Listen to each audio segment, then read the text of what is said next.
ahead and just bring this to the conversation. Tony La Russa, White Sox. He's now the manager for the White Sox. His first time actually managing a team since 2011. So he went into front office. He was here with the Diamondbacks, operations, and he's had some roles. Still in baseball, but not in a coaching form or managerial style. But he's back in that role, and we know how great of a coach he was when he did have that role. But actually, he came out and said how fortunate he actually is to be out on the field, especially after his DUI situation early last year. So now a year ago, if not, it'll be a year ago in February. We don't have the date, but isn't that crazy? That he's just saying that he's so fortunate and lucky because not anyone is as lucky as he is. And I am excited to see him as a manager and what he can bring still to a team and how far he can bring a team, because we know how this man's mind works. He's a mad scientist. When it comes to baseball, it is. Yes. Like just talking to the guy and picking his brain, and when it comes to baseball and he goes in there, it's something else. Oh gosh, yes. A man that's been a manager for 33 years. He started when he was 34 in 79, so he's coming full circle. He first coached the White Sox, then he went to the A's and the Cardinals, and yeah, we know what he's done. He's won 3 world championships, but he is very lucky that the White Sox did not fire him after that DUI debacle, being very belligerent and disrespectful to the police officer during that DUI stop. That was not a good look. He is really lucky the White Sox did not move on from him. And there were questions as to why the White Sox stuck with him after that, because that could have went really off the rails, Joanna, but it didn't. And he's lucky that he is still employed by the White Sox. He is, and he said that he was open about it, which is I thought I would bring it, lightly talk about it. That he does feel fortunate, and here's one of the reasons that I can give you of why the White Sox did not give him the boot, is that he's the 3rd winningest coach in MLB history. I think that is. Would you give that as a reason enough, despite his situation, to keep him as a coach? Or would you have not? I would have still kept him. It's like Steve Keim with the Arizona Cardinals, that when he got into the DUI situation for him, and Michael Bidwell could have easily fired him, but no, he kept Steve Keim on. Obviously suspended him, but that could have been a bad situation for him. But sometimes organizations, you just believe in guys, and you're just like, okay, I'm going to give you a second chance. But if you mess up again, that's it. Yeah. But as you said, his resume just speaks volumes. Those three championships, and he's got how many wins in his career? 2,728 wins in 33 years. How many? Wow. 2,728 wins in 33 years. That's a resume that's hard to top. It is, and it will be. It really, really will be. Yes. I am excited to see him play. Not play. Here we go. I'm excited to see him manage the White Sox. I wish I had PLR right now to ask him what his feelings, what his thoughts are on La Russa. He's a Sox guy. I know. Joanna, how will he do at age 76? How will he relate to these younger players and deal with the course of a 6-month season? That's a lot to put on an almost 80-year-old man. I think he'll bring a lot of insight.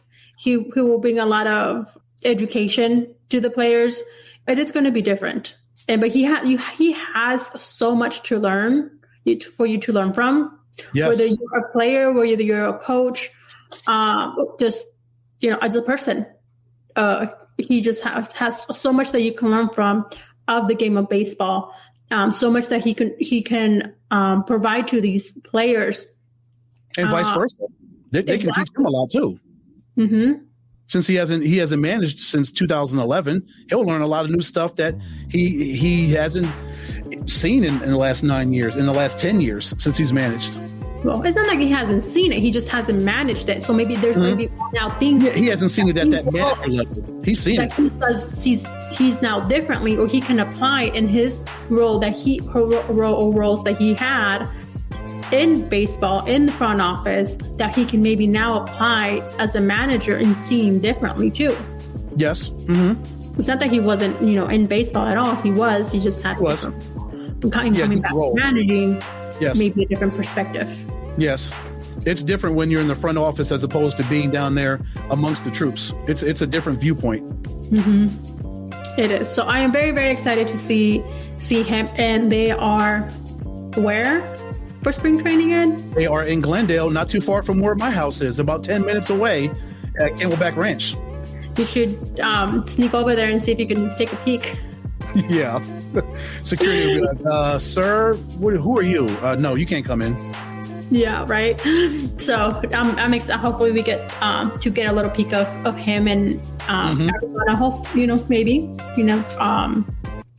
things are still fluid here as well with that coverage. But that brings us, I want to keep and talking baseball, of course. I can never stop, but our show does end. And I have to bring it to an end. Yep. Those 120 minutes just fly by, don't they? They do. Especially when we have great guests. Yes. We had a great friend, guest, journalist, reporter, Coley Harvey, our great friend, PLR, that it's always a hoot to have on here. So yeah, we'll be having another show on Monday, just around the corner to talk. No, not Monday. Sorry, Tuesday, right around the corner, to talk some more sports. Yes, and there'll be more breaking news, I'm sure. This sports cycle never ends. It's a great thing. Yeah. Oh, and Joanna, let me just suggest something. Can you please watch New Jack City before the next time you talk to PLR? He's going to hassle you to no end. Please, Joanna, it will enhance your life. It's one of the greatest movies of all time. Please watch it.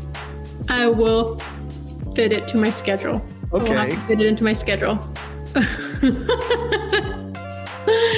Even if I have to watch it in pieces, if I have to break it up, I will do that. Oh, it's so good that you will not watch it in pieces. You'll sit there the entire time and watch it. All right. Oh, I promise I will. I will not give you a deadline because, we know I failed last time, but I'll be sure to do that. So y'all can stop giving me a hard time. Dang it. Yes. All right. Ed, where can our listeners find you at? Of course, right here on Inside Sports Talk on our brother PLR's show, The Sports Cave, every Monday and Thursday, and on Twitter at EdCole43, Instagram at EdwardCole301. All right. That's quite a few places. You're very popular, Ed. Well, what you're about to rattle off makes you popular, too. That's just me. But yes, you can go ahead and find me, Johanna-Rosalye, on Instagram and Twitter at JRosalye. That's JRosalye. And you can find Inside Sports Talk on Instagram and on Twitter. Instagram, you will find us at Inside Sports Net. On Twitter, Inside Sports, add an extra S at the end. And you can also download, listen to us, follow us to our podcast on all major podcast platforms. And as well, you can listen in each and every week on KSRN Arizona as well. Thank you, everyone, once again for listening in and spending your evening with us. Continue to tune in and bringing you some great sports talk. This was Inside Sports Talk. Have a great night.